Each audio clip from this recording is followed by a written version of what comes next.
Hi, hello, welcome to the American Gaffers Podcast. My name is Parker Jones. My name is Evan Goff. We're really excited for our fourth episode. So Parker, Hell yeah. First things first. Your Spurs sucks, dude. Fuck you. God, fuck you. Just fuck you. No words. Just defeat. They played such a bad game. I don't even want to talk about it. Gazaniga Mm-mm. is trash. Son getting a red card hurts my heart. Yeah, he just got a Racism red is card bad. too. Ay. Well, they overturned it, but Yeah, they overturned the one no. for Andre Gomez. That's true. But yeah, it was just not a fun game at all. Just not good to watch I in had general. I had a lot of fun. I had a good amount of fun.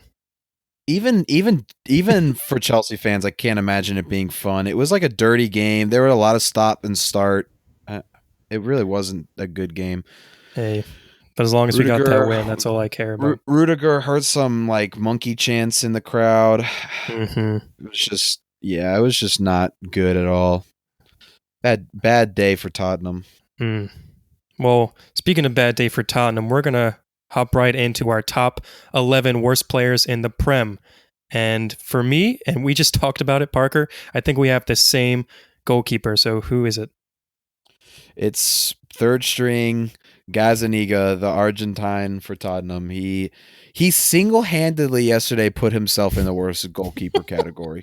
He decked Alonso. What is he in, like WWE? Dude, he decked him. He karate. I don't know how that wasn't a red card. He was so far away from hitting the ball. He missed the ball completely. Yo, he has one clean sheet, and he is their third string behind Hugo Lloris and Michel Vorm. And that huge not a good goalie. He's not good. For those who didn't watch that Chelsea versus Tottenham game yesterday, basically Alonso was through on goal and the ball was kind of way ahead of him, so there was no way that he could get it. So as a goalkeeper, you're smart enough to know that defender, or he was a defender trying to chase after the ball, but he didn't have to do anything. So the goalie basically missed the ball and just karate chopped with his leg. He was in the box. It's Correct, like but you're there a was no way he goalie. was Use getting your it. hands. Like right. It's like he went for the player instead of the ball. But anyway, mine is the same guy. Mine's the same guy. Let me tell you we'll just go through the entire list because we have like it set up a little differently. So I'll go with mine first. Okay. I'll have my back line. I only have 3 defenders, and they are the worst 3 defenders I've ever seen. Phil Jones. Enough said. David Luiz. Old, crappy, gives up penalties, makes terrible mistakes, thinks he's the best and isn't, is trash. And then Cabaselli from Watford is just awful to watch on the ball. Now, he has terrible ball skills, and he is like the most cumbersome looking dude I've ever seen. Mm-hmm. Now, how many games has Phil Jones played? Phil Jones has only started once in the Premier League, but that's enough for me to say he's the worst fucking defender I've ever seen. Okay. Fair enough. You and I joke all about him. Okay. Midfield, Granit Xhaka doesn't know how to play football. He is awful at the game, super dumb, maybe talented, maybe a good leader. Maybe that's why he was captain, but doesn't know how to play the stupid game. It's really bothersome. He's literally just a freaking brick wall out there. He doesn't know how to do anything but sit there and do nothing. Next, Will Hughes, another Watford player that has really disappointed. He has started almost every single game, 16, I think, games this season. Mm-hmm. He has 1 assist, 1 goal, a terrible passing accuracy, and he just doesn't do shit. And I was watching him against Man United, and I was just like, this guy is awful. You look like you have pubes on your face. I couldn't even... Hey, he can't help that. Hey, I know. Okay, I can't help. You can't help that, but you can help how you play. And there's a reason Correct. why Watford has sucked this year, and it could be because their midfield sucks. Will Hughes, I'm talking to you. Hmm. Next is Mesut Ozil. Sucked. Suck this year. He It's every game disappointing. that It's he's disappointing how bad he is, honestly. well, yeah, it's super disappointing because he has so much potential, but he is so entitled and Hmm. he hasn't done shit. And he goes out there when he starts, and it's just sad because he doesn't play very hard. He just looks like like he's out there taking a stroll, doing whatever. He doesn't go for the ball very often.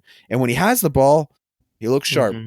When he doesn't have the ball, he looks like a fucking chess piece. He literally just is Who would you standing rather there and can't start, move him. Xhaka or Ozil? I'd rather shoot myself in the foot All right, respect. than start either of those two players. All right. And then I've got my forwards slash wingers. So Felipe Anderson, Huh. stupid disappointing this year. At West Ham. West Ham overall disappointing. I feel like they have a Yeah. decent squad. They just have been super disappointing. Another winger, the worst signing this season, Nicolas Pepe. We talked I knew about you him were going to last bring week. him up. Yep. Well, that's because he sucks ass this year. He's super disappointing. He's played terribly. He has And 2 everybody goals knows this it. season. That's Yeah, it. I don't know if you're 50 something. How much was he? He was like 50 mil. Yeah, I don't know if your $50 million star young player that he signed scoring 2 goals is what you want. You know, that personally I wouldn't want that, but if you, that's Hmm. what you want, Arsenal, that's what you want. That was way off. It was 87 million. Oh shit. So yeah, That was almost right. double. Okay, so even worse. And Well, the thing was, he was linked with so many Premier League teams, and even outside, I think some Spanish teams wanted him. But anyway, he was so good in Lille, and he's so bad at Arsenal. I don't want to talk about him too well, much because we just talked about him. But Arsenal are bad at Arsenal. Like they're just he probably would have succeeded or excelled elsewhere, but since he went to Arsenal, his career's in the trash now. hmm Um, my next two are both forwards, and they're both very bad forwards who I would never want on my squad. The first is Chris Wood. okay, He is not good at all, and I think he's Burnley's top scorer. He actually has 7 goals this season, but the reason he's bad is because he is a one shot wonder. Like you hit the ball to him and he will shoot. He misses all the time. He misses easy shots, hmm and he's always offsides. I have not ever seen him play a I game never where he has understand not that. gone offsides. Like you're a striker, right, in the Premier League, and you're offsides that many times. I mean, it just doesn't He make any leads sense the to me. Like league. that's He basic leads shit. the league. He leads the league in offsides calls by That's like nuts. 8 calls or something ridiculous. That's He's nuts. always offsides. He is so like he does his job. Like he is the bare minimum striker. It's like, oh, the ball's in front of my feet. Let me kick it at the goal, or let me try to head it on goal from across. And he does the bare minimum. That's all. That's literally it. Like 0 assists, 0 chances, Okay. 0 hold up plays, 0 defense. Like he just doesn't do shit. So you don't The like other is Wood then, Sink, huh? All right. and the other is Sink Tosin, and I feel bad for him because Yep. I think he has potential, but he's lost his starting gig. hmm He he hasn't performed well at all since he came to Everton last hmm year or 2 years ago. I mean, and he's kind of like the old school style striker where he's like bigger and, kind of just like a big physical presence. But he has not shown that since he came to the Premier League, and he came from hmm Turkey. Like, so I don't know how its competition is in Turkey, but not good, I guess, Mm. because he sucked. And it's been I mean, it's just been disappointing. His numbers are some of the worst in the Premier League for a striker that had his amount of minutes. Yeah, he has 1 goal this season. Even Yeah, though, yeah, and he's not starting, but still. yeah, he was starting for a while, I think, but not hmm anymore. he's been outplayed and outclassed at Everton, and that's hard. I mean, you suck if that's happening, to be honest. And I use the word suck relatively because they're all professional players that could do really well, but they're just all Not enough. disappointing this season. Yeah. Okay, well What about you? What about you? Who that's you a good got in list. your All right, year 11? I got the same goalkeeper as you, Cousin Iga. I'm not going to go too much into that. It's mainly because of yesterday's game and because he has few clean sheets. So he's not doing ton of You many. mean one? Correct. Yeah. He has one clean sheet. He's not he's not good. That's not good enough for being a Premier League goalkeeper. That is absurd. I went with left back and a right back and two center backs. So for my left back, I went with Marcos Alonso. Now, the reason why I put him is for one reason this season he is behind. He is not starting anymore. He's behind Emerson and Chelsea. So he is not starting anymore because Frank Lampard doesn't like using him. He's not quick enough. He's slow as hell. He is so awful to watch. Like now, Mm. he used to be really good at crosses, and ever since, I mean, Antonio Conte's left, he hasn't been good at all. Like I don't know what it was because none of the other managers uses him as wingbacks. So he's just not good, and because he's only the games that he's played, he's been awful. Except for yesterday, he actually played pretty decent. But besides yesterday, he has not been clinical at all. So he would be my worst left back in the Prem right now, and he's linked away. He's linked with Atletico Madrid, especially. So I don't think he's going to last at Chelsea very much longer. Yeah. Next one I got is Lewis Dunk of Brighton. This guy just doesn't do shit. Like Brighton, he's again like I talked about last episode. Brighton Wait, is who is he? who? I don't know Who? this guy. Lewis Yeah, Dunk. Exactly. He's he just not. sucks. He's not good. He's not. Brighton are lower middle of the table, right? And Lewis Dunk just isn't helping Brighton with anything. I'm pretty sure he's a tall guy. He's very very slow. He's a leader on the Brighton team, but he's not leading them enough because they're not doing too well right now. So Lewis Dunk for me is not a good center back. My other one couldn't agree more. Cool. So my next one is Mustafi. Enough said. Okay, my next one. Right? And actually, I don't have a right back, so I put David Luiz as well. So that was another one that we had in common. David Luiz, again, ex-Chelsea player, Arsenal player currently. He's not good right now. He is not good on the ball. He is making big crucial errors that changes the momentum of the game, usually in the wrong way for his team. So he is a leader though. Like he is a born leader, but for some reason he's just declining rapidly in his game. And I don't know what it is, but he's just not as confident and as clinical as he used to be. So I'm very ashamed to watch him play, to be honest. He's not going into midfield. Mine are interesting. I'll start off with the kind of player. I mean, they're all but let's go with Jack Cork of Burnley. He has no assists or goals this season. He has 3 goals in 3 seasons. So that's shit by itself. Now, he literally doesn't really do anything, and he's one of Burnley's most crucial players too in the midfield. So it shows you where Burnley are right now. They need to strengthen their midfield because Jack Cork is really not doing much for them at this time. Moving on to my strikers and my forwards, I got for left wing Alex Iwobi. Now this guy has a lot of promise, or at least did, and I think he still does. However, moving from Arsenal to Everton recently, he has 1 goal this season, and he did not do anything at Arsenal. In the past couple seasons he was there. So I'm just really upset about him because I think he's letting a lot of his teammates down, both at Everton and also at Arsenal. But he's just not. Yeah. He's good on the ball. He's okay on the ball, right? I don't want to say he's good, but that's why I'm saying he has a lot of promise because when he does have the ball, he can dribble, he can pass. But when he's needed the most, he doesn't finish the ball. He can't finish, and he does make some stupid mistakes as well. Yeah, I think he's stupid, or I think that he makes stupid mistakes. I think that his prowess, like where he is good, is his energy. I think he always gives great energy, and that's really important. But I can definitely see how people put him there. Like he's just not that good. Moving on, I have two strikers. One of them was the same as yours. So Tosin of Everton, he's Zanky. He's just not.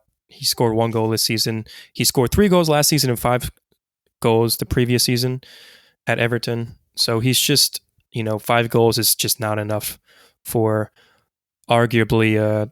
They are a top 8 team, Everton. However, it's just not okay. This season he scored 1 goal. He's not even playing that much. So he is not a good striker. And my last player is also a striker. Yeah. It's Christian Benteke of Crystal Palace. He is so disappointing. He is so disappointing to watch. He has no goals this season, and he has never been crucial for Palace. Now, frankly, Palace doesn't have a lot of great players, and Zaha is their best player, arguably. Not even arguably, he is their best player. And he is linked away from them, and he's been linked away from them for a long time. So when Benteke comes into the game, he just doesn't do anything. He's weird with the ball. He's everywhere with the ball. When he shoots, it just goes wide left. When he's trying to kick to the bottom right, like this guy just doesn't know how to shoot goals, score goals. He's he's been so bad since he went there. So that's Evan's top 11 worst players in the Prem, and they're all shit. What was that voice, bro?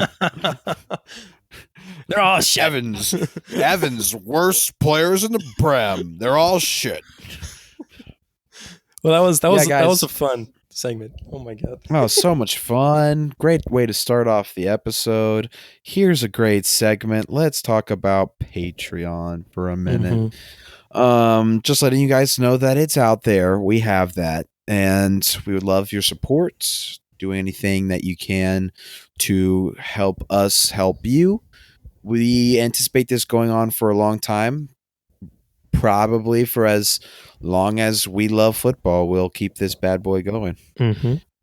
And any type of help, any type of assistance that you guys can have is great. And we would really appreciate it. And we love that you're listening. We appreciate that you guys are tuning in and hearing our thoughts and opinions. Yeah, and you can find more information about Patreon on our social media. Facebook, we have over 700 likes and followers on our Facebook page, and we have just over 100 on our Facebook group, which is, I think, amazing. It's growing rapidly. However, we can tell that not 700 people are listening to our podcast or is being as active. So if you are a listening viewer from our page or group, I would ask you to continue listening and to encourage others on that page to listen. We also have our Twitter and Instagram. Not just on social media, but the best way to talk about things is word of mouth. Stop this gross voice. I'm editing it out. That's disgusting. Word of mouth is the best way to advertise, and we don't really do any advertising. This is all just two guys and just hanging out, and being on social media is kind of like the only thing we do. But talking to people, saying, hey, this is really cool, I like their opinions, spreading it around would be really helpful. If you and your dad like the Premier League or like watching soccer together, mention it to your dad over Christmas holidays, because today is Christmas Eve. It is indeed. Christmas Adam, as my dad would say. So, Parker, I got a question for you. Yes, sir. Okay. Is Liverpool the best team in Europe? Well, yeah. I mean, by one factor, they are the champions of Europe, so they are the best team in Europe until that crown has been taken away. So, yes, right now they are the best team in Europe. And even, psychologically speaking, or like potentially speaking, they are the best team in Europe. Like they They have a deep squad. They have multiple players that can play each position and start Mm-hmm. in each position and then contribute to the game. Not a lot of players can have players that or have a deep bench where you can, be comfortable starting a different winger, a different midfielder, a different center back, a different left back, and have consistent output. But Right. at Liverpool, you don't have that problem. I mean, even their backup goalkeeper Adrian, who they signed this summer, Mm-hmm. has been playing lights out when he started. I mean, Yeah, when they Becker just was injured, he have stepped up. yeah, he did. And they just have some of the best chemistry that I've seen in a long time. They score they score like frequently. I feel like they score more than a goal every single game. They're always scoring multiple goals per game. Mm-hmm. Their defense is solid. Their team is fairly young. Maybe not Yeah. the captains, but maybe not a lot in the midfield, but they're fairly young Mm-hmm. squad. And they played well against every single opponent. And Jurgen Klopp, to his credit, has brought this team from mid-table, sometimes making um sometimes making European football to the best in Europe in like 4 years or however long it's been since he's been Mm-hmm. head coach. Well, he just It's got a new happened. contract. Klopp just got a new Yeah, contract. as he should have. He has done so well. I mean, there's no way Liverpool could be happier. I mean, Yeah. th- their front office has to be raving right now. I mean, they have the best coach probably in the world, maybe second to Pep Mm. Guardiola right now. Well, let He's me like the say this. second They best coach. have I'd say he's the second best coach in the world.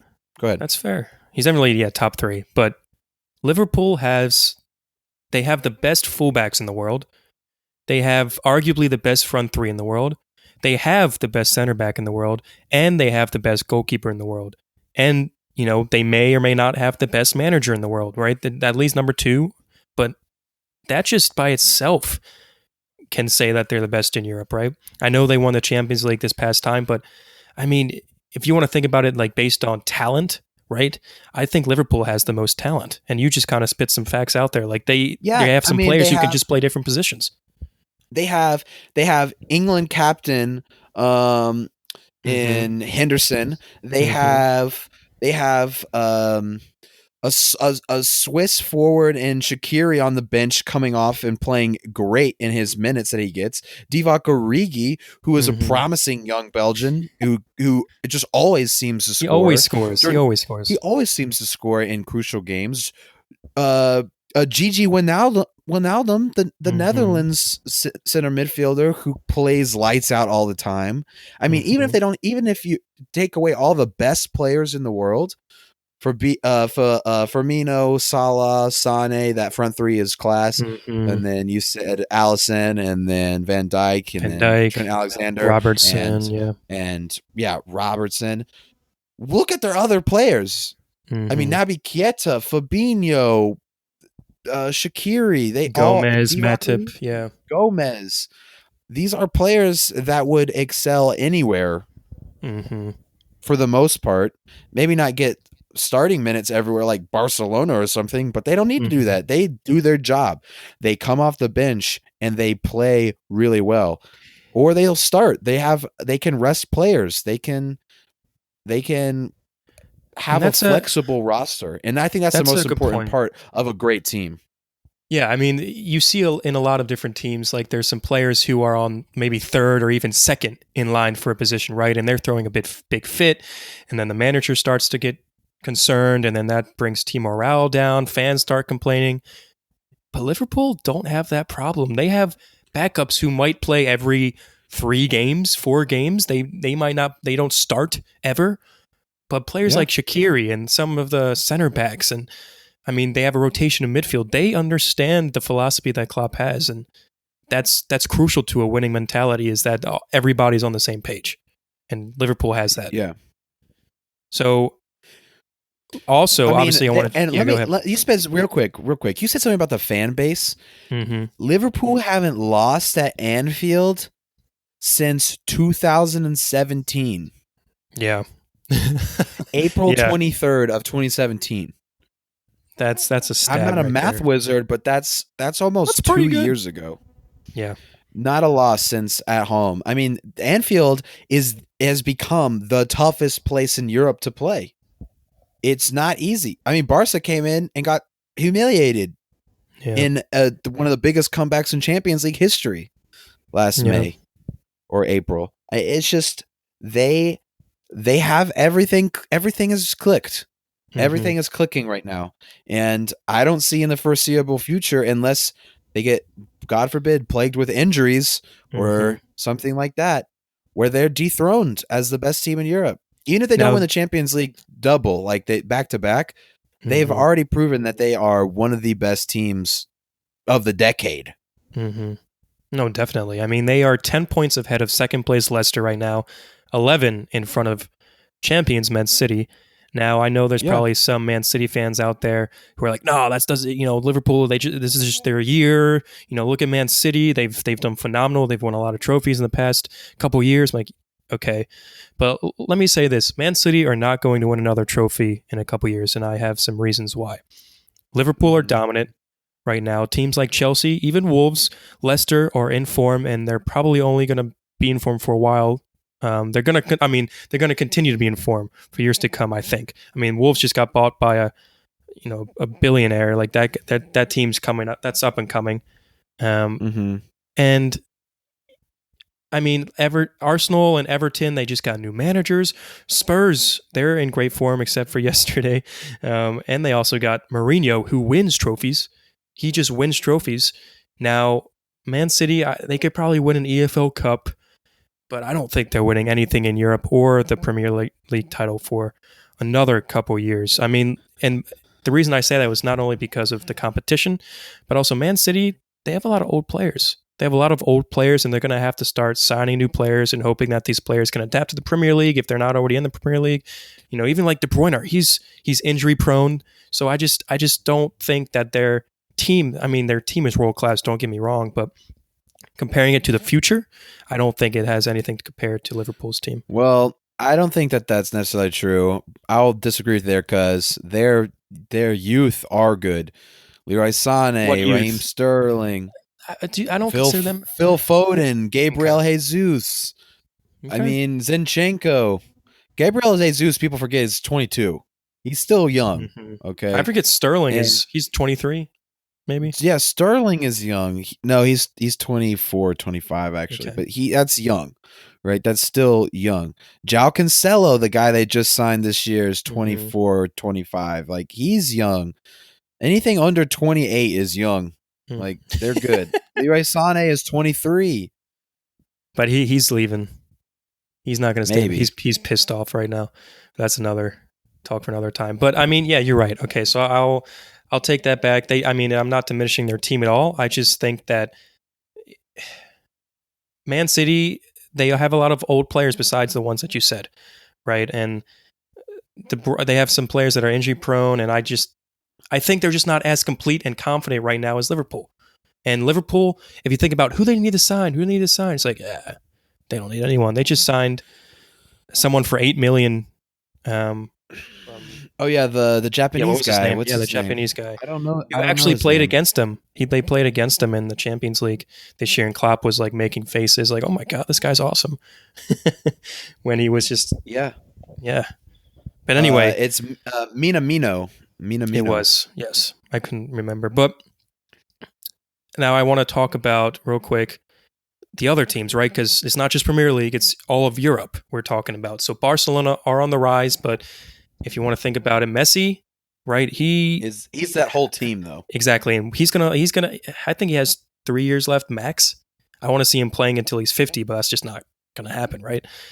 Yeah. Messi is all of Barcelona. Look at Griezmann; he just hasn't done that much. So Mm-hmm. when Messi leaves, Barcelona are going to be struggling. Real Madrid, they're doing well right now, but I think Zidane is just.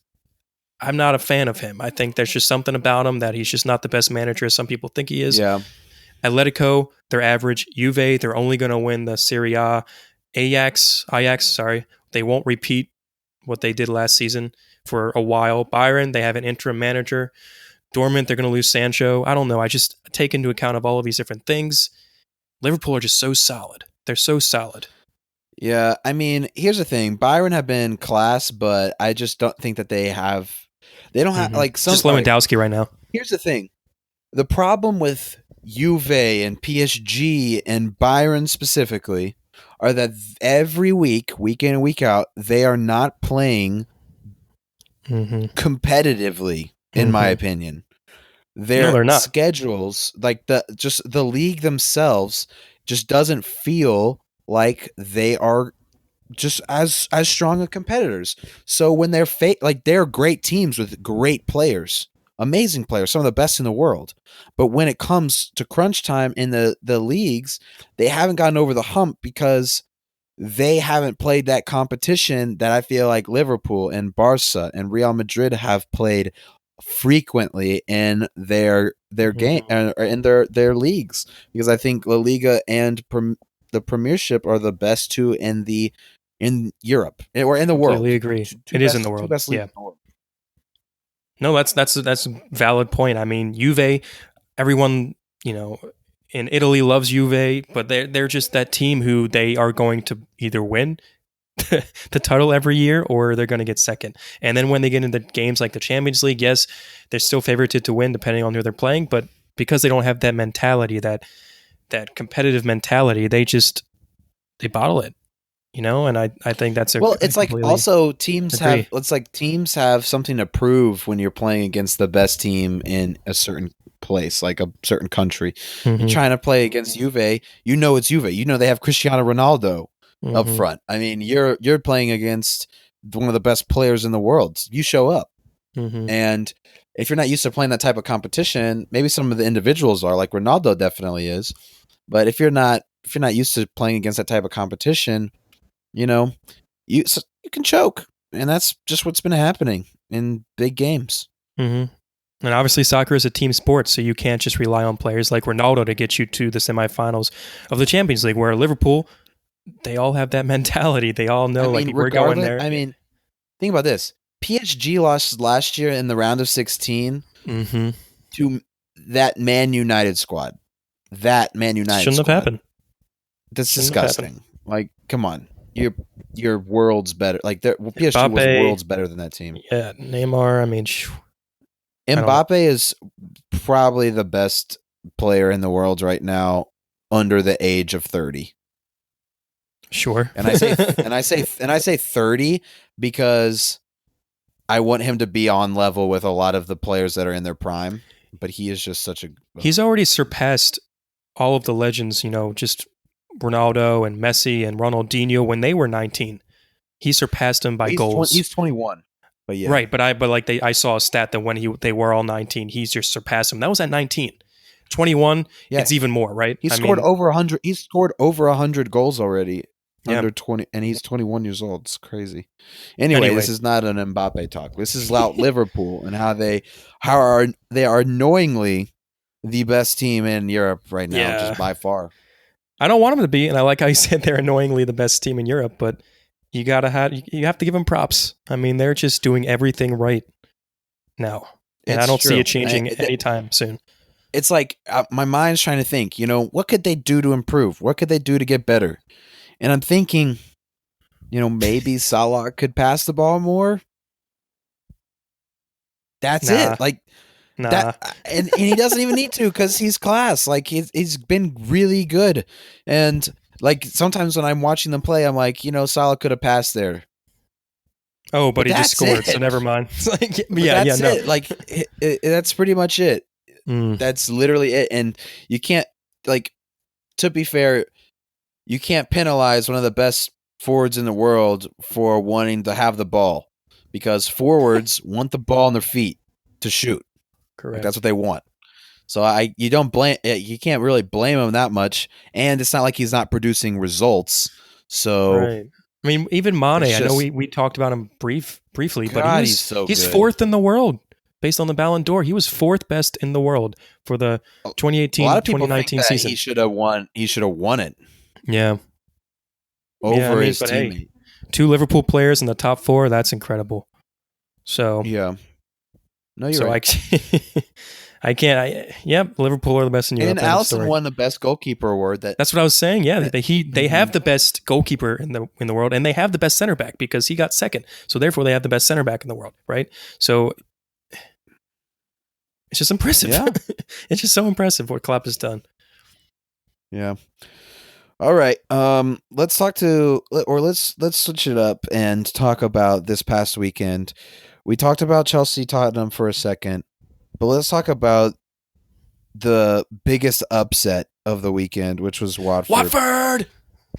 I told you that the new manager came in and all they needed to do was find one victory. Like just pretty much find one victory.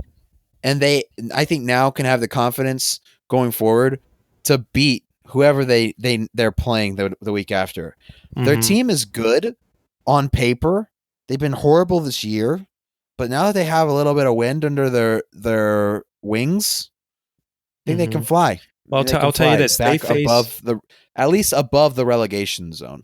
They face Sheffield on the 26th. They face Villa on the 28th.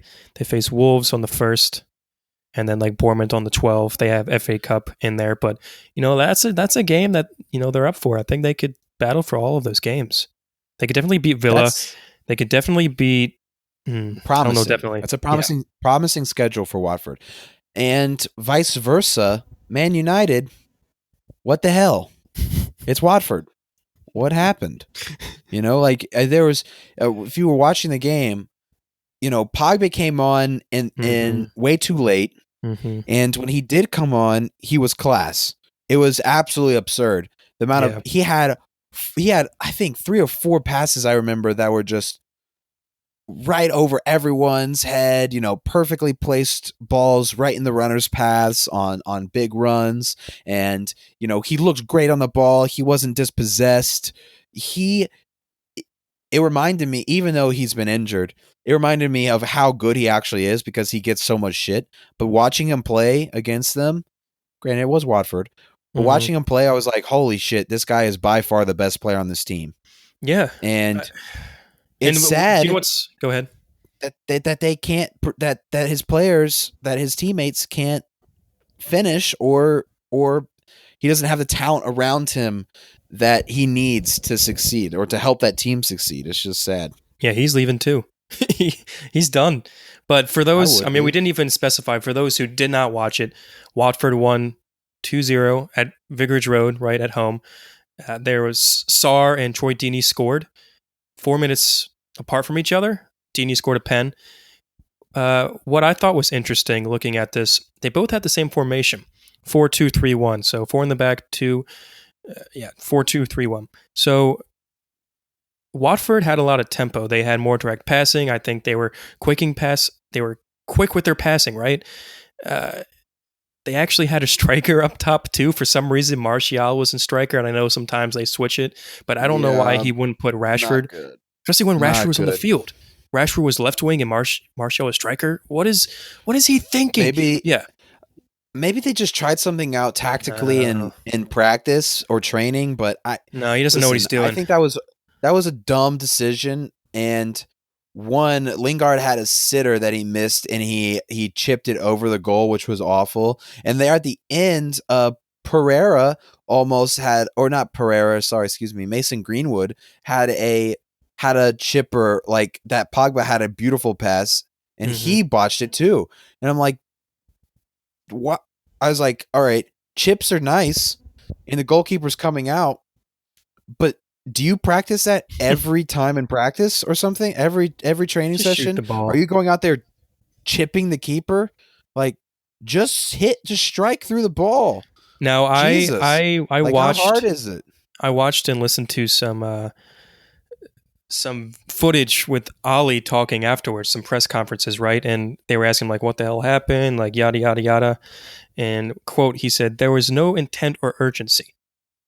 Okay, so whose fault is that? right? Well, when you're Just sitting, because just because you won your last two games, right? And yes, they were against Man City and Spurs. You can't just be comfortable with going into Watford saying, "Oh, this is an easy win." When you're not, when you're but that's struggling to how it keep a top is there, 10. bro. I know, but it's Their culture is toxic. They have such a not toxic okay. culture because they're like, oh shit, we're Man United. We've had so much money. We have so much money. We can do whatever we want. We're one of the biggest clubs in Europe because we're rich as fuck. We can do whatever we want.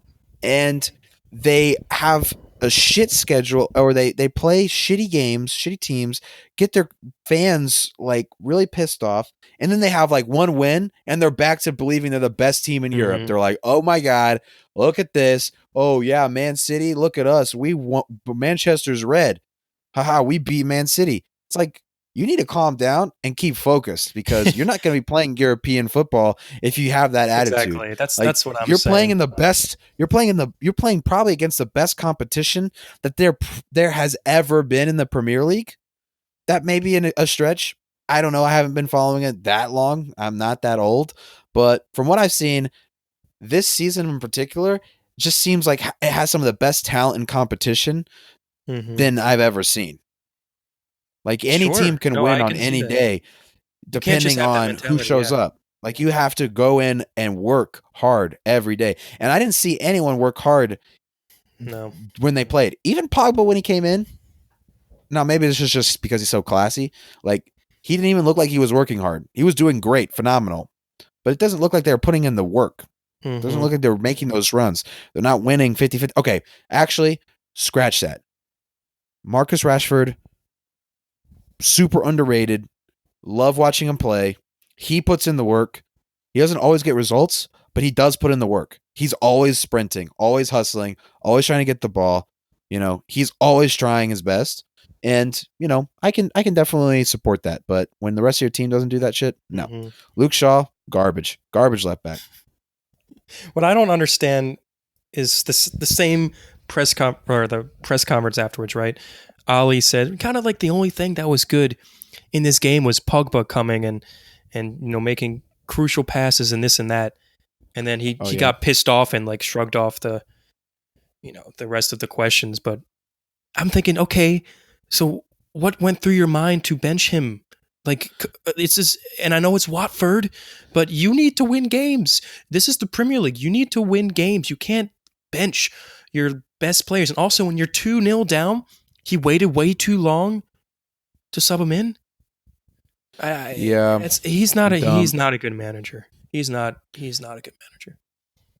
Yeah, it I was don't dumb. understand I it. mean, I actually agree with him benching him, but the only reason is because injury and like he was sick last weekend or something. Like so he was not fit because he had some sort of sickness, Now, right? is that After now? Do his you actually injury. believe that, or is that just a manager uh, just saying that Well, no, because there's some tension, or because Pogba really wants to move, so he's just making up a lie no. because they do that. I think he actually was sick. He was sick. He went to his brother's wedding and he could have been hungover, but he was sick and couldn't train or something. Or he was actually sick and got like food poisoning or like a stomach bug or flu or something. He was actually sick. Like they came out and said it because he was supposed to start against Man City, but he wasn't Okay, ready, well, either so he way, didn't when you're play. 2-0 down in Watford, you put in your best player immediately, Oh whether or not yeah, he's yeah, sick or has at, one leg, you put him in. Like you at, put him in. at halftime that change should have happened. Now Yeah, they weren't winning by I'd. halftime. It was a 50th. It was a goal at Oh, sorry. 50 Sorry. and So, 54. but Yeah. even no. I know. I'm not saying that winning at halftime, but I'm saying at halftime when it's 0-0 Hmm. away and your team looks like shit. They had one chance in the first half. I mean, Hmm. you put them in, right? You're like, all right, guys, this is embarrassing. You're playing last place right now, and you're on even ground with them. Okay, Yeah. so you put them in at halftime. You make that halftime switch, and I'd like all's to just good. talk about where Man U are right now in the table. They're eighth place. They're 1 point behind seventh place Spurs, and they are only 1 point ahead of 10th. They are tied with Newcastle at 9th and 11th, 12th, or 23. So one more game of bad form, they're hopping to 14th place, arguably. Yeah, but I mean, it doesn't really matter. It's just I know. It's just together a couple wins. I don't know. It's just it goes back to the same thing. Like they think they're going into Watford and beating them, but they did not. You just have to. It's a Premier League. You can't. It's like dropping. Think like that. And now you have to work even harder. It's like dropping points against Watford is it makes it difficult to. It makes your job more difficult than it needs to be. It's like, okay, I drop points at Arsenal. Sure. We tie, we lose, whatever. Yep. You drop points at a team that you're supposed to beat. It's pretty. I mean, as a manager, I think that's unacceptable. Like for me, it's like, oh, we're playing Newcastle. We should win. Done. So let's make sure we do. We need to. So you guys need to win, or else you're fucking stupid. Like, just win. How hard is it? Well, it seems to be really hard for them. Yeah. Anyways, well, that was episode 4. That is it. Wow, that went by so fast. Yeah. I think we covered a lot of good information. I mean, our worst players. We talked about if Liverpool's the best, and we shat on Man U. So I'm enjoying it. Mm-hmm. Praise be to Watford. Praise be. Thank you, Watford. Watford is going to win the Premier League next year. That's what I'm thinking. That's what they're showing us. Well, they're not going to lose a single game for the next 8 straight seasons. I'm calling it right now. I think Leeds United is going to come in getting promoted and win the Premier League next year. That's what I think. Has that ever happened? I don't think that's ever happened. Has it ever happened? That's a cool stat to look up. We'll find out. All right. Well, all right, guys. Thank you all so much. We love you. Tune in next week. Deuces. Sounds good. Cheers.